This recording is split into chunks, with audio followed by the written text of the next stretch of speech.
Hey guys, first off, appreciate all of you following, whether you're watching or listening to The Real Word. On this episode, around the 7.5 minute mark, we had an audio failure, so we're going to let this fly. It's the realest show in real estate. We keep it real. We never do a second take, but I do want to make you aware around the 7.5 minute mark, there is a difference in the audio quality. But again, appreciate you guys listening and hope you enjoy the show. The individual 1099 agent is dead. That game is over, folks.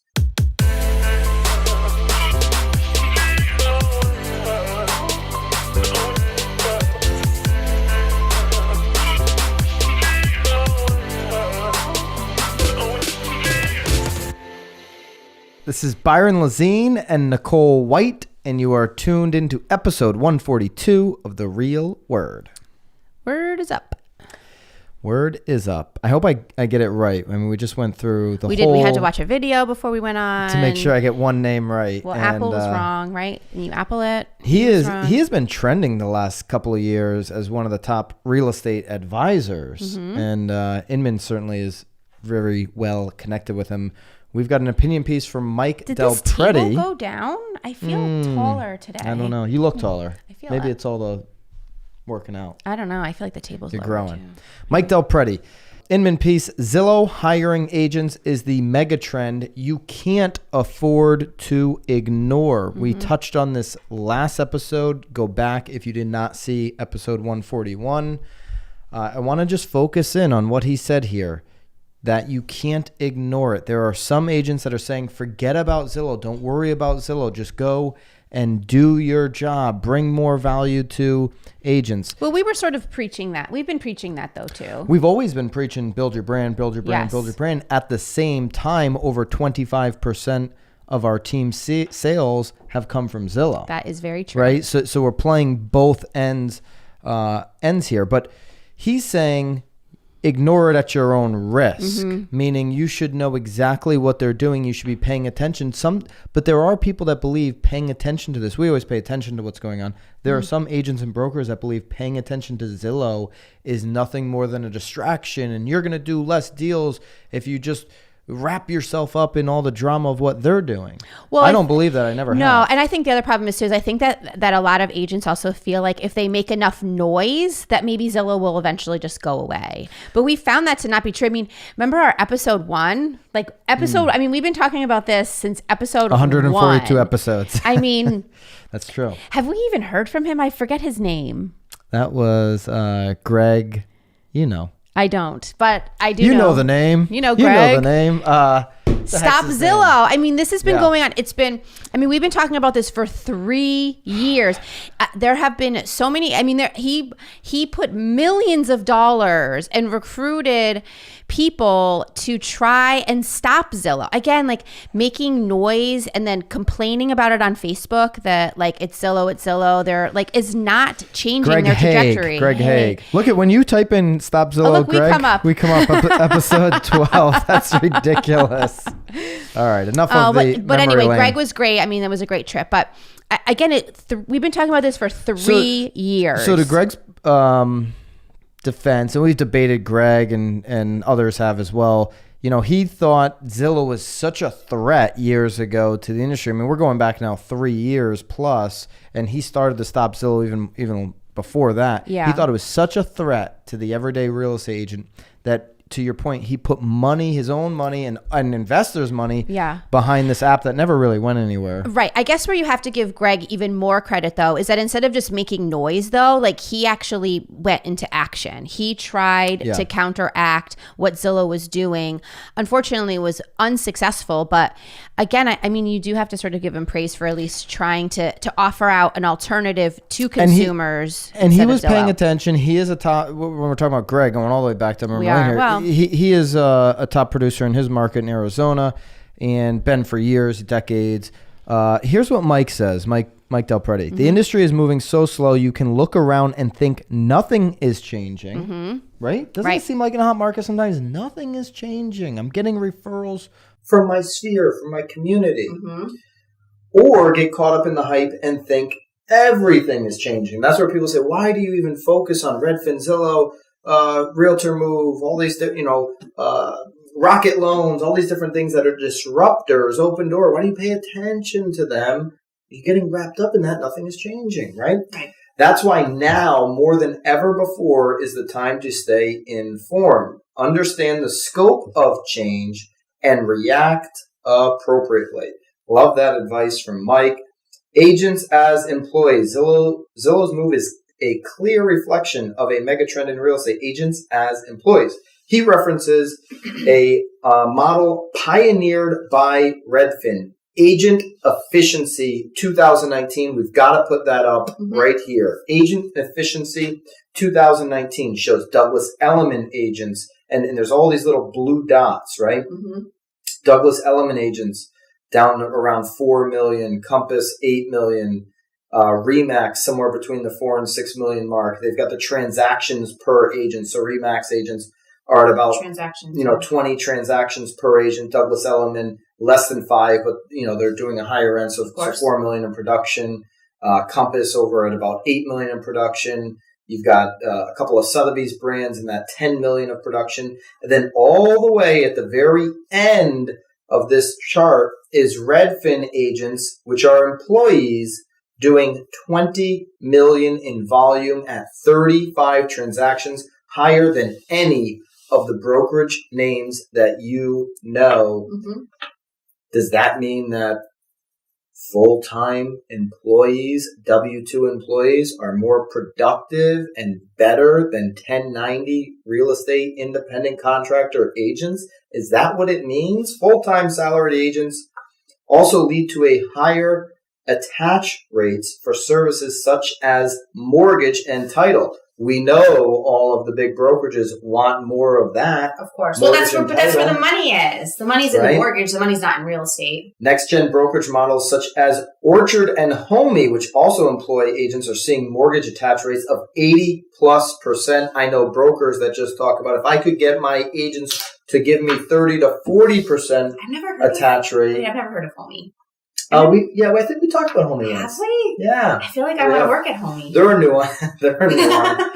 Zillow and Redfin are not alone. Other disruptors, including Open Door and OfferPad, are hiring agents for new brokerage service. So basically, when you look at all these disruptors and you put together their values and the money that they have behind them, the investments that they have behind them, it's nearly $35 billion in enterprise value pushing in this direction. Zillow. Well, it's the only other direction to go, though. So, I mean, again, either you're a 1099 or you're W-2. I mean, it's really the only other direction for the industry to go. Is it successful? I don't know. I don't know that I would be much more productive if I was getting a paycheck. I mean, I've been a paid employee before. I mean, I don't know. Well, not particularly you, right? But when you think about, take agents, yourself out of it, when you line up 100 agents, and you look at 100 agents, and just think of 100 agents that you know. You know 100 agents. Maybe.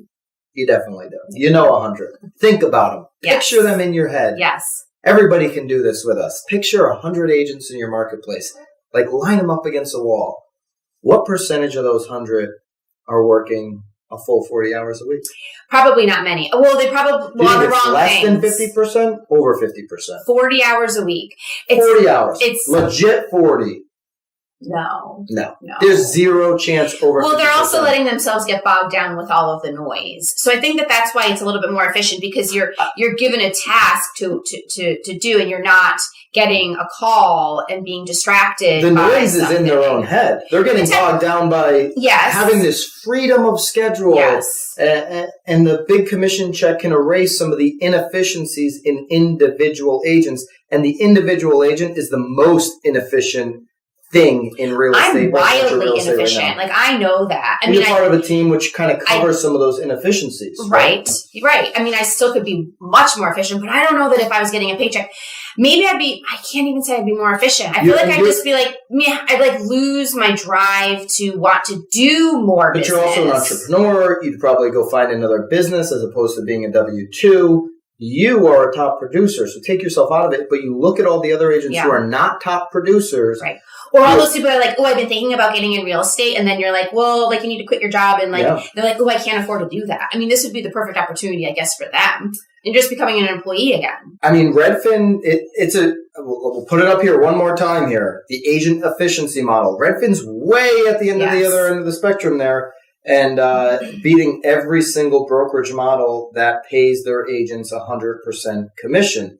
There was an interesting question in here. If you look at, I got to find it.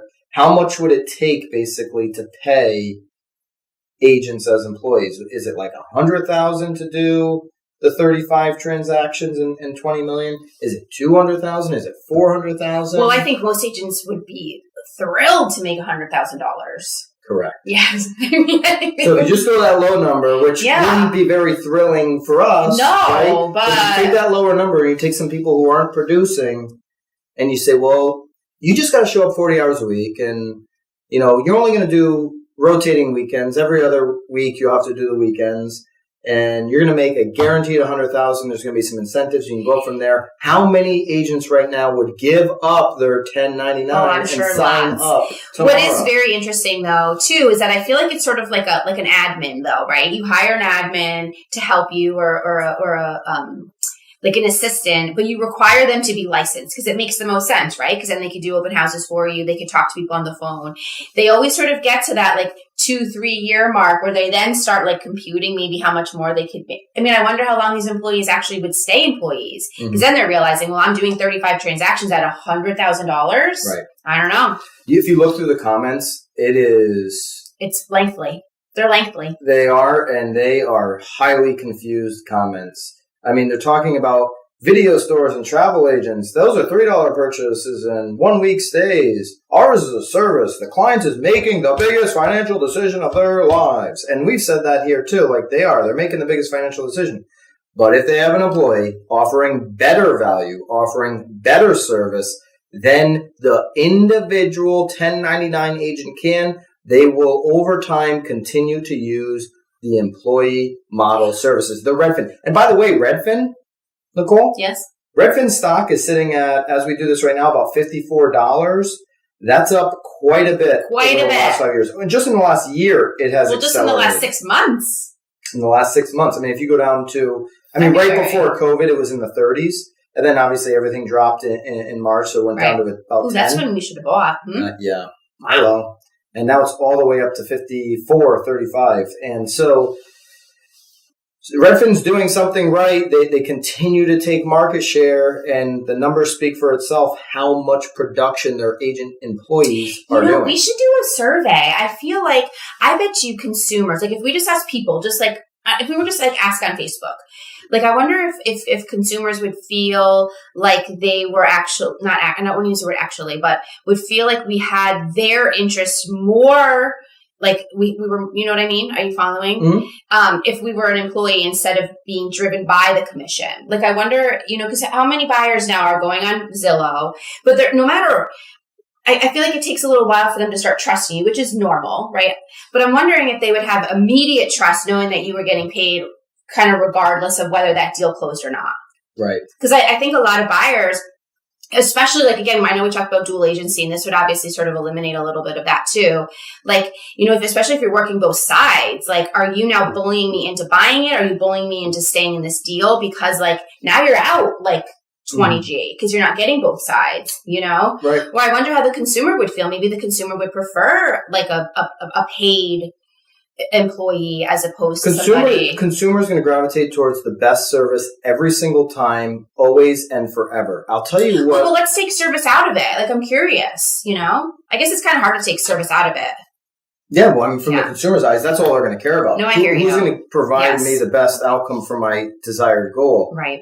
I'll tell you, though, what is absolutely But it could also be skewed. They could also then think that they're not getting as good of service because you're being driven by the commission. So it also has a lot to do with, like, a consumer's, like, sort of impression of the situation though too. Like my experience is always going to be different than your experience because of what's going on in my head. I don't think agents are thinking too much about the commission. I think they're always trying to find someone they want to work with. I don't think that they are either, but I'm saying but consumers think that we are. I mean, that's what I mean. I don't think consumers are thinking about it. No, I don't. I don't think they're thinking about it at all. Unless it's a impossible house to sell and the seller's trying to motivate you. I'm talking about buyers though. Yeah.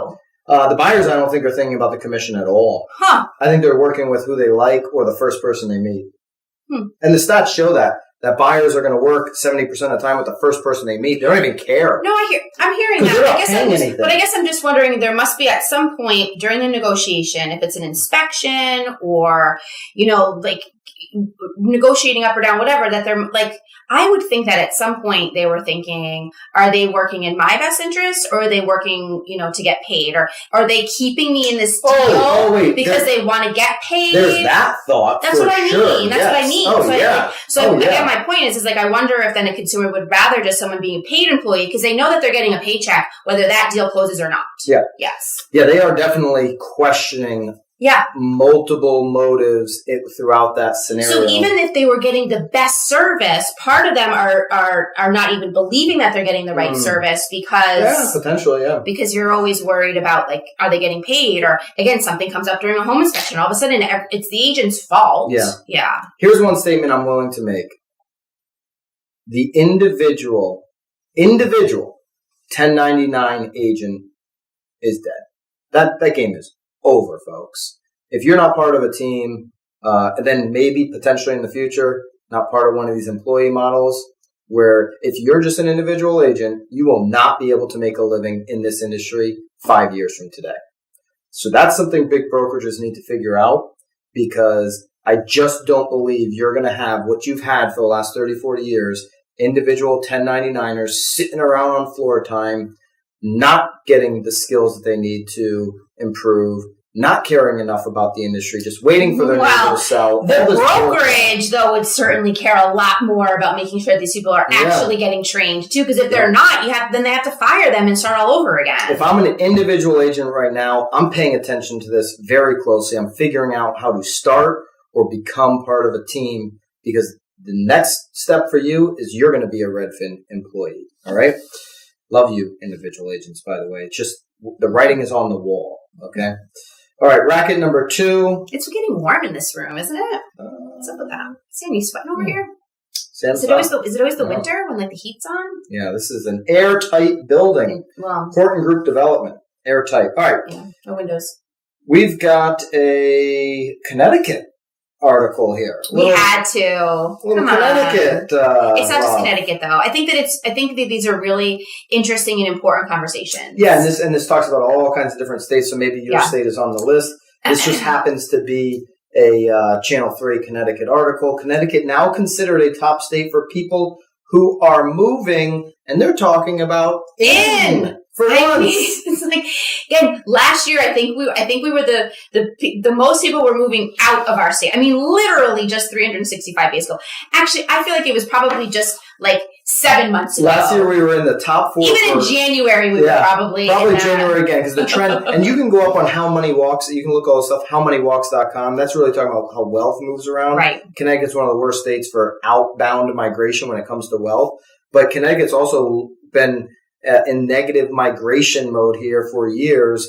And then now all of a sudden this pandemic hits. And last year just alone, we were number 4 for most outbound moves of any state.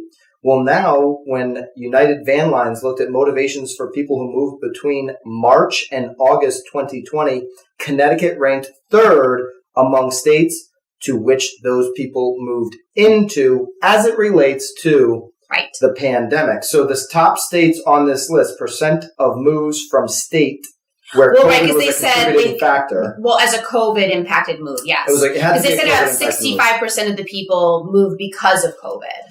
Vermont, first on the list, 30%. North Dakota, 28.6%. Connecticut, 20%. Montana, Michigan, Arkansas, Oregon, Massachusetts, Ohio, and Utah round out the top states inbound for COVID impact moves. The top outbound states were, this drives me nuts. The number 1 state is Washington, D.C. Hey, United Van Lines, DC is not a state, okay? They're not a state, all right? Washington, D.C., 1, New York, Nevada, Oregon. Wait, they're on the list twice. Yeah. Weird. Very. Delaware, California, Minnesota, Massachusetts again on the list. So, Yep. you're seeing people come in and then out. That's weird. Okay. Florida, Washington. The leading reasons for people moving included 1, concerns for personal and family health and well-being. 2, desires to be closer to family. Of course.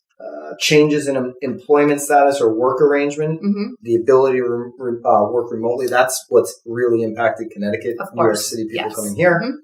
And 4, desires for lifestyle change or improvement of quality of life. You hear that over and over and over again. I have a client right now that I'm working with that is actually moving from New York to Connecticut.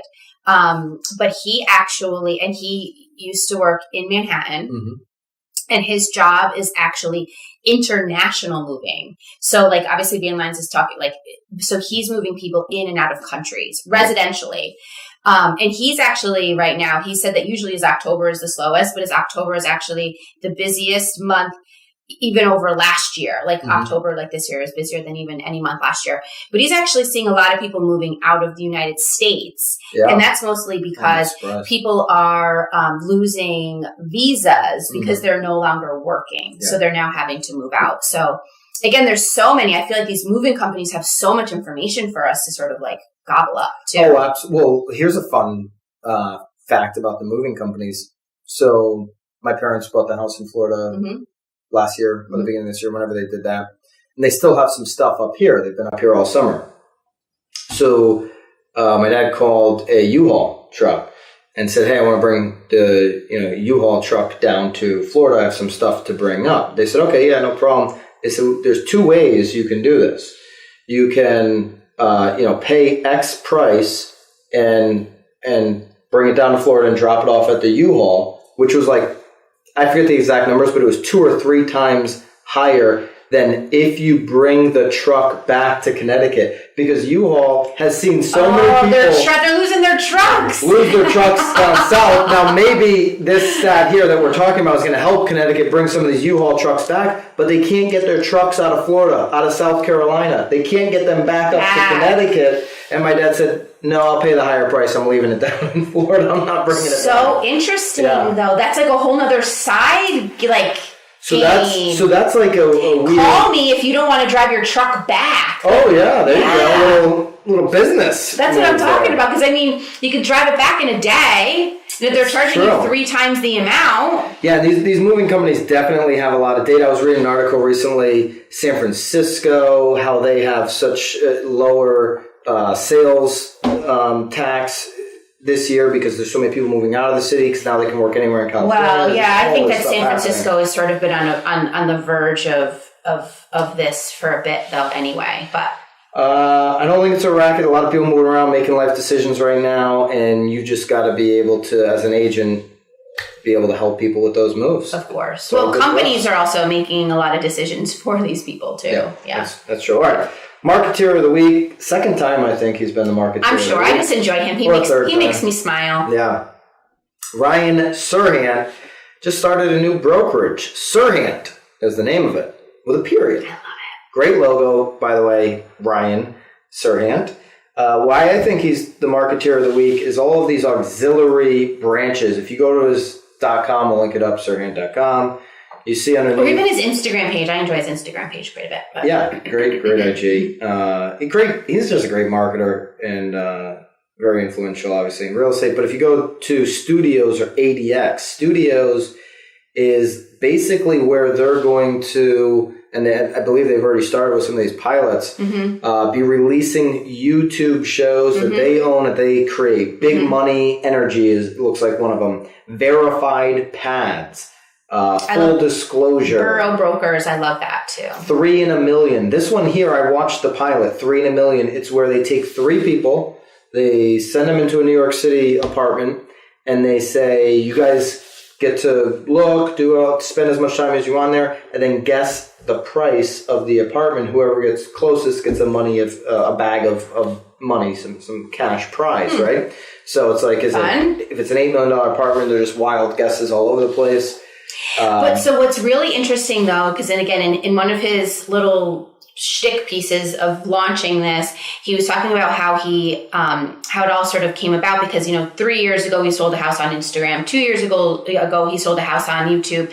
So that actually is sort of a fun little piece because that house that he's probably having them guess the price on is on the market. Of course. So then it's like, so it's how like fun is that? It's an HGTV style show. 3 people doing this, doing that. But of course you're then watching with 3 people. So now you're inadvertently now looking at the house because you're now following these people around. It's kind of... It's a better storyline than doing a house tour. Exactly. A property tour. We got to rip that one off and repeat, right? Oh, yeah. Anything... This is why we're sharing it with you. Anything Ryan's doing, you should rip off and repeat. We're going to do the same. I love that. And then he's got this ADX, which is where they're going to kind of create all of their tech, I believe. Yeah. Amplified Data Exchange is our tech-powered innovation platform that drives success for sellers, buyers, agents. Obviously you need that if you're going to be opening up your own brokerage. There is a Real Deal article. I'll also link this up along with his new brokerage site that goes into the move. Supposedly, some of his team is staying put at Nest Seekers International, which of course is the brokerage Ryan's been affiliated with for, I want to say like 12 years. Mm-hmm. And the reason being, there seems to be a little bit of stickiness. He couldn't get some of his exclusive listings out. He has these developments that take years. Right. I don't think you get them out of Nest Seekers. I think you get charged quite a bit too for recruiting agents out of a company, even if they're on your team. Yeah. There's so many gray areas that we don't even know about because I don't have their contract. Yeah, I don't know. And they've kind of both said, nope, it's just business as usual. Ryan's keeping some of his team here doing this. Yeah. There's going to be a transition where he's going to bring everybody over from Nest Seekers over to Serhant. Listen, I think this is the type of innovation, going back to Zillow, this is the type of innovation. He's got a studios department where they're creating original content. We've been talking about this since we started the show, sitting in our studio in our real estate office. Like, how can you be creating your own original content so that you can actually have a shot at building a brand in your market better than Zillow? I don't believe everybody, 100% of agents, is going to be going all the way back to racket number 1, an employee someday. But if you don't have a better model of building a brand, and you don't have highly efficient independent contractors that are following a system that actually works, like Ryan is putting together right now for his agents and building a brand for his agents, and you're just that individual agent hoping, the brokerage world is just going to never change and be what it's always been, you're toast. Yeah. These are the things you got to be doing. Ryan, you're once again the Marketeer of the Week. He is taking over the real estate industry. I love it. The S period. It's a hot obsessed. logo. We like logos. I love logos. Yeah. I like to logo anything. Yeah. Yeah, we do. We spend way too much time on logos. All right, Ryan, great job. If anybody has a Marketeer of the Week you'd like to share, love more so, though, your opinion on if you're paying attention to the employee agent model, what your thoughts are of it. Love to hear from you in the comments. All right? That's it. Keep it real, guys. See ya.